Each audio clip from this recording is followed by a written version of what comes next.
žádný spár, v očích plamen, v křídlech hrom, drak letí tmou jak dávný strom. Pod sebou svět jak popel spí, nad ním jen měsíc krvácí a v jeskyni z kamene a ran čeká ta, co spálí chrám. Hoří nebe, hoří zem, dračí láska pod ohněm, srdce bíjí jako zvon, když se dotknem křídel dvou. Křik a oheň v žilách mám, pro tebe se v prach rozpadám, ať svět schoří tisíckrát, drak se učí milovat.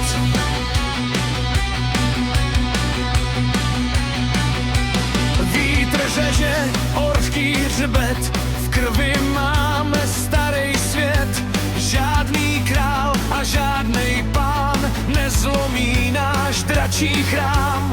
Ty máš hlas jak bouře z dálky, v očích rudý válečný války. Když se ke mně přitulíš, i kámen začne živě dýchat, ví, na kůži popel, v duši řev, pod náma padá celý hněv a každej plamen, co svět zná, je proti nám jen slabá hra.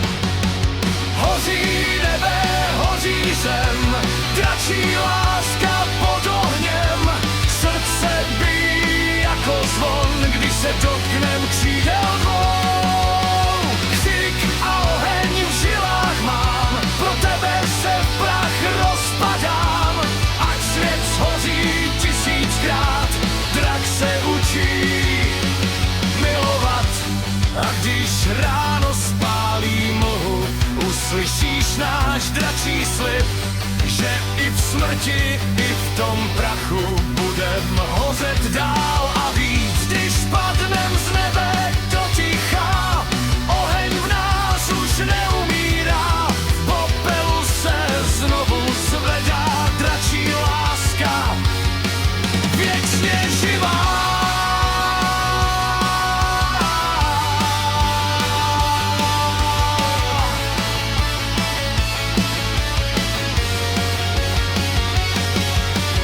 Hoří nebe, hoří zem, celý svět je pod ohněm, křídla řežou černou noc, naše síla nemá moc zastavit ten divoký sen, když letíme nad světem. Ty a já, rudá zář, draci nikdy neumírá.